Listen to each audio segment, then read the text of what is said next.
जय श्री कृष्णा। राधे राधे। गणपति भगवान को प्रणाम करते हुए, गुरुदेव को ध्यान करते हुए आइए श्रीमद् भगवद गीता के 13वें अध्याय का श्रवण करते हैं। उसके उपरांत श्री कृष्ण भगवान बोले कि हे अर्जुन, यह शरीर श्रेष्ठ है ऐसा कहा जाता है और इसको जो जानता है उसको श्रज्ञ ऐसा उसके तत्वों को जानने वाला ज्ञानी जन कहते हैं। और हे अर्जुन, तू सब क्षेत्रों में क्षेत्रज्ञ अर्थात जीवन आत्मा को भी मेरे में ही जान। और क्षेत्रज्ञ का अर्थात विकार सहित प्रकृति का और पुरुष का जो तत्व से जानता है वह ज्ञान है, ऐसा मेरा मत है। इसीलिए वह क्षेत्र जो है और जैसा है तथा जिन विकारों वाला है और जिस कारण से हुआ है तथा वह क्षेत्रज्ञ भी जो है और जिस प्रभाव वाला है, वह सब संक्षेप में मेरे से सुन। यह क्षेत्र और क्षेत्रज्ञ का तत्व ऋषियों द्वारा बहुत प्रकार से कहा गया है अर्थात समझा गया है और नाना प्रकार के वेद मंत्रों से विभाग पूर्वक कहा गया है तथा अच्छी प्रकार निश्चय किए हुए युक्ति युक्त ब्रह्म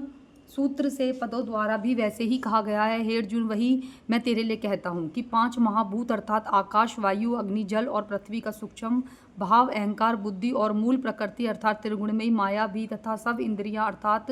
श्रोत्र, त्वचा, नेत्र, रसना, घृणा, वाक, हर्ष, पाद, उपस्थ और गुदा, एक मन और 5 इंद्रियों के विषय में अर्थात शब्द, स्पर्श, रूप, रस और गंध तथा इच्छा, द्वेष, सुख, दुख, स्थूल देह का पुण्य और चेतना और धृति, इस प्रकार वह क्षेत्र विकारों से सही संक्षेप में कहा गया है। हे अर्जुन, श्रेष्ठता के अभिमान का अभाव, धम्माचरण का अभाव, प्राणी मात्र को किसी प्रकार भी न सताना और क्षमा भाव तथा मन वाणी का सरलता, श्रद्धा भक्ति सहित गुरु की सेवा, बाहर भीतर की शुद्धि, अंतकरण की स्थिरता, मन और इंद्रियों सहित शरीर का निग्रह, इस लोक और परलोक में संपूर्ण भोगों में आश्रित अभाव और अहंकार का भी अभाव एवं जन्म, मृत्यु, जरा और रोग आदि में दुख दोषों को बराबर विचार करना, पुत्र, स्त्री, घर और धन आदि में आश्रित भाव का ममता न होना और प्रिय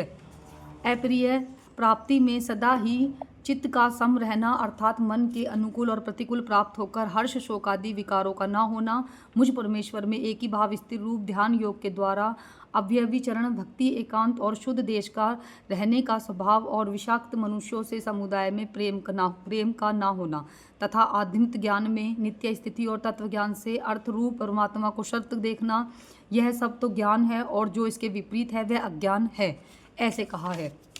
हे अर्जुन, जो जानने योग्य है तथा जिसको जानकर मनुष्य परमात्मा को प्राप्त होता है उसको अच्छी प्रकार कहूँगा। वह आदि रहित परम ब्रह्मा अकथनीय होने से न सत्य कहा सकता है और न असक्त कह सकता है, परंतु सब ओर से हाथ पैर वाला एवं सब ओर से नेत्र, सिर और मुख वाला तथा सब ओर से श्रोत्र वाला, क्योंकि वह संसार में सबको व्याप्त करके स्थित है और संपूर्ण इंद्रियों में विषयों को जानने वाला है, परंतु वास्तव में सब इंद्रियों से रहित तथा आक्ष रहित और गुणों से अतीत हुआ भी अपनी योग माया से सबको धारण पोषण करने वाला, गुणों को भोगने वाला वह परमात्मा चराचर सब भूतों से बाहर भीतर परिपूर्ण है।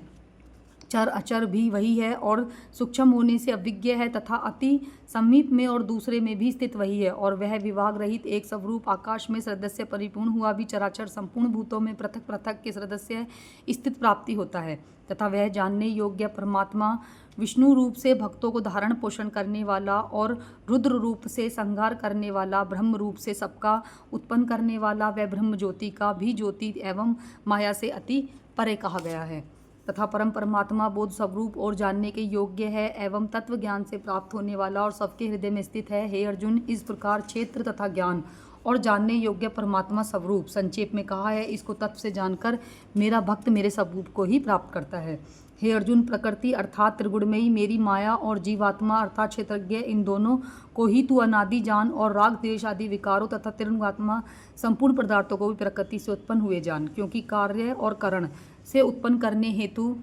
प्रकृति कही गई है और जीवात्मा सुखों से, दुखों से, भोक्तापन से अर्थात भोगों में हेतु कहा जाता है, परंतु प्रकृति में स्थित हुआ ही पुरुष प्रकृति से उत्पन्न हुए त्रिगुण आत्मा तथा पदार्थों को भोगता है और इन गुणों का रस ही इस जीविका में अच्छी बुरी योनियों में जन्म लेने का कारण बनता है। वास्तव में तो यह पुरुष इस देह में स्थित हुआ भी पर अर्थात त्रिगुणमयी माया से सर्वदा अतीत ही है। केवल साक्षी होने से, उष्ट दृष्टा और यथार्थ सम्मति देने वाला होने से, अनुमता एवं सबको धारण करने वाला होने से, भ्रता, जीवन रूप से भोक्ता, ब्रह्मादिकाओं भी स्वामी होने पर, महेश्वर और सुसच्चिदानंद होने से परमात्मा, ऐसा कहा गया है। इस प्रकार पुरुषों को गुणों से सहित प्रकृति को जो पुरुष तत्व से जानता है वह सब प्रकार से बरतता हुआ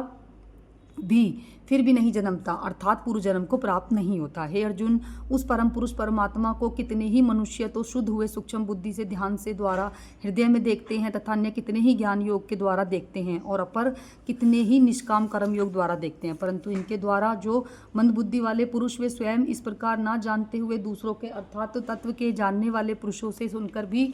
उपासना करते हैं, अर्थात उन पुरुषों के कहने के अनुसार श्रद्धा सहित तत्पर हुए साधन करते हैं, वे सुनने के का परायण हुए पुरुष भी मृत्यु स्वरूप संसार को निसंदेह तर जाते हैं। यानी कि जो दूसरों के मुख से भी ज्ञान को प्राप्त करते हैं वो भी श्री कृष्ण को ही प्राप्त होते हैं। हे अर्जुन, यावंत मात्र जो कुछ भी स्थावर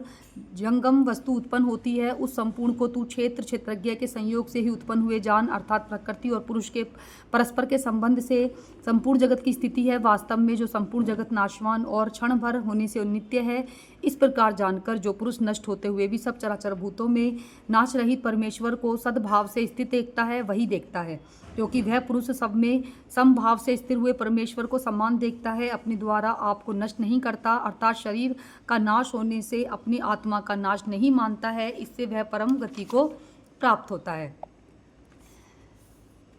और जो पुरुष संपूर्ण कर्मों को सब प्रकार से प्रकृति से किए हुए देखता है, अर्थात इस बात को तत्व से समझ लेता है कि प्रकृति से संपन्न हुए संपूर्ण गुण में ही गुणों में बरतते हैं, आत्मा को अकर्ता देखता है वही देखता है। और यह पुरुष जिस काल में भूतों के न्यारे न्यारे भावों को परमात्मा के संकल्प के आधार स्थित देखता है तथा उस परमात्मा के संकल्प से ही संपूर्ण भूतों का विस्तार देखता है, उस काल में सच्चिन आनंदीय ब्रह्मा को प्राप्त होता है। हे अर्जुन, अनादि होने से गुणातीत होने से यह अविनाशी परमात्मा